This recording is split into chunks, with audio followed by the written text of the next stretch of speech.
Today is a little bit exciting because it's time for very first road trip in the Model Y. Fully loaded. Reason for the road trip is I have a gig tonight with my band way out in the country. The total trip is going to be 385 kilometers as an estimate, but the car has an estimated range of 435, which we know in reality is not going to be anywhere close to that due to heat, hills, wind. Instantly going to call that 400, and even then we'll be pushing it. So I am going to need to charge on this trip. Merredin will be the best place to charge. Bye, Dad. Have a good trip. Oh, and by the way, subscribe. I'll have faith that charging will be okay. He doesn't. You little rat bag.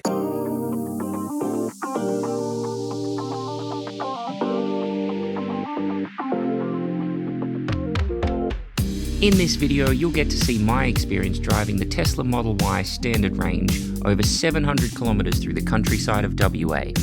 On-road charging from a Tesla destination charger and the Tesla Universal Mobile Charger, range estimates versus reality, and what I learned about Tesla road trips from this experience. Shout out to the guy in the Model Y who we keep bypassing each other. It's the first Model Y I've seen in the wild. Big smiles on our face each time we pass. It's brilliant. I love it. Model Y! Model Y, yeah! There's one thing I've discovered which is much better about doing a road trip. This window ledge here, it's really good for just resting your elbow on, lightly holding the wheel while on autopilot. Range now climbing up to 11% for arrival. Anyone that knows Great Eastern Highway knows it's one of the biggest hills we have here in Perth, so it's going to be interesting to see how much the range is affected by that one. Currently estimating that we get to the destination at 14%. Let me give you an update when we get to the top. I just made it to the top of the hill, but I'm very confused. My range is actually increased to 18% as an estimate. What? Summary is, for the hill, reality turned out better than the trip planning.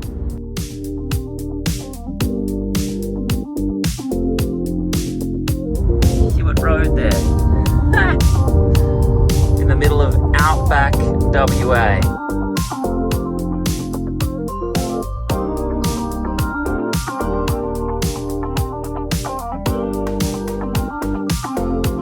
Trip update. I'm 10 kilometers out of Merredin, just about to arrive, and range estimate is still that we're going to be there with 15% remaining. Salvation. Alright, so arrived at Merredin. It says we do have 15% battery remaining, so it's bang on, which is 66 kilometers. Time to charge ASAP. Da-da-da-da. Grab this, walk over here, press the button. Yes. In. Now charging at 78 kilometers per hour, so might as well leave this be here, have a little look around the town, and buy some supplies for tonight. Let's do it. One thing I would recommend is checking in PlugShare. It's just a courtesy for other people if they want to come along and try out the charger, especially if there's lots of people waiting for it. So just a courtesy, do it like this.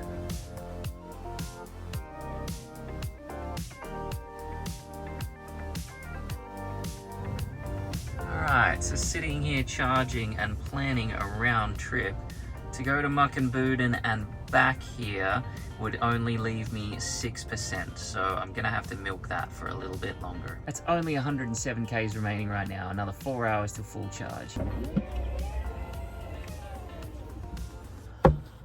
So now it's just time to sit and chill while we're waiting for charge. What can we do?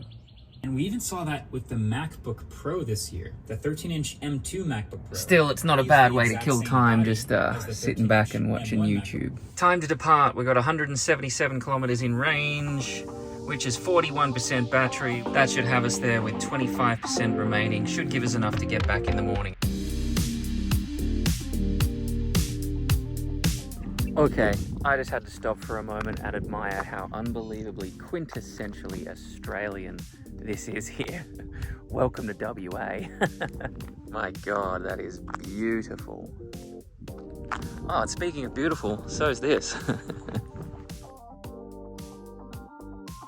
point together, left foot. Point together, right foot. While we're setting up, the crew's doing dancing lessons. Go Muckinbudin. Point together, right. Yeah. Pulled up, band gear all unloaded and sound checked. Got 19% battery remaining. That's 83 kilometers, and that's not enough to make it back. It says we would only have 1% if we left there to get to Merredin now. Time to do standard power charging using the Tesla Universal Mobile Charger. Hopefully it charges okay.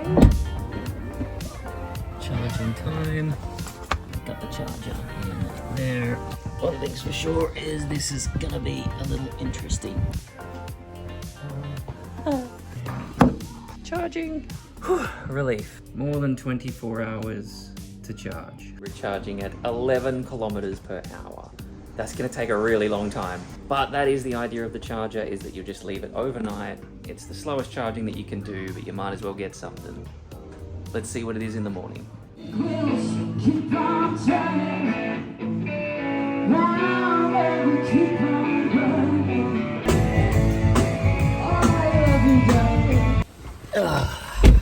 Okay. Job done. Charging overnight complete. Charged up to 247 kilometers. 57% battery. However, unfortunately, that's not enough to make it all the way home. Putting into Merredin, that'll get us there with 36% battery remaining. We'll charge up for a bit, and then we should be fine for the home trip. Let's do it.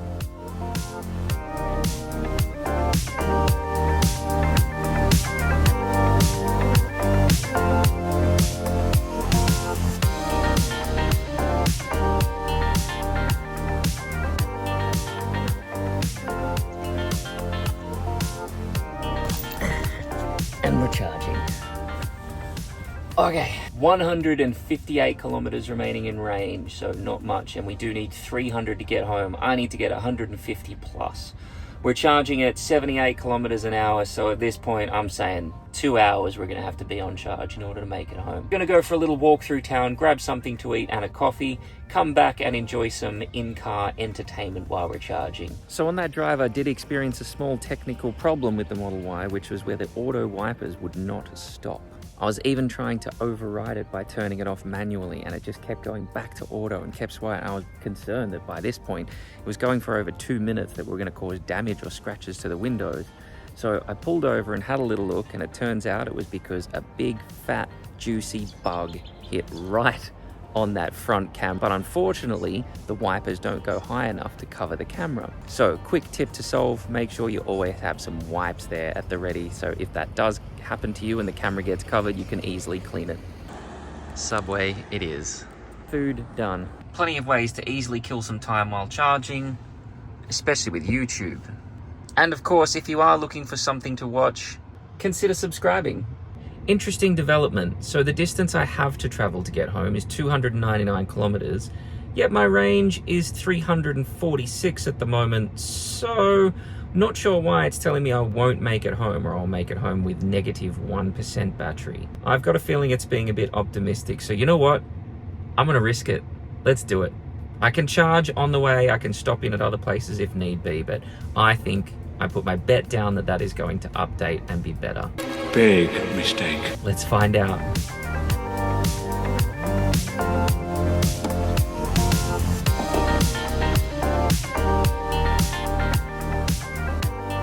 Trip update. It's not looking good. So if I was to try and push on home now, I'm looking at negative 5% range. I am not going to make it. I've only got 47 kilometers remaining in my range estimate, and the kilometers to actually get home is 78. We're not gonna make it, are we? Not gonna happen. So therefore, going to have to pit stop at Mundaring McDonald's. Charging very slow. But that's the problem with these slow chargers. They are just too slow.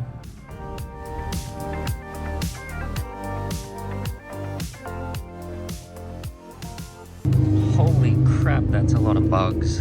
Oh, yeah. Finally, enough charge. Okay, so 98 kilometers remaining. The trip journey ahead is 74, estimating me home with 4%. Oh my God, what a saga. Let's do it. So trip's coming to an end. I'm just about to turn off the freeway, just about home. I can call the trip there. So in summary, I have 37 kilometers remaining in my range, which equals 9%. So therefore, the trip planning is a bit inconsistent. So the learning from that is, while the trip planner may be a little bit wrong with its estimate, it is going on the side of caution, and I recommend putting your own little buffer on that as well. Learnings from this video. Number one, and a big one, we need better charging in Western Australia. While we do have charging options, the slow options aren't fast enough. That's just too long in my opinion. Not bad if you've got lots of time spare, but when you really just want to get to your destination, you need DC fast charging like the superchargers that we do have around. It's a bit strange that we do have them down south, up north, and even inland, but not on Great Eastern Highway, which is a hugely popular route. Second thing that we learn: beware of big giant bugs, okay? If they do hit the cameras, they can interfere with the autopilot, so be cautious of that one and make sure you've got something ready to clean it with. And number three, if you are doing slow charging, just make sure that you've got something good to do, whether it's watching Netflix or Disney or playing games or anything else like that, or watching great videos like this on YouTube. Speaking of which, if you did enjoy this video, please hit the thumbs up button, and if you'd like to see more of this content, please consider subscribing down below. If you've got any questions or concerns, please leave comments, and catch you all in the next one. Bye.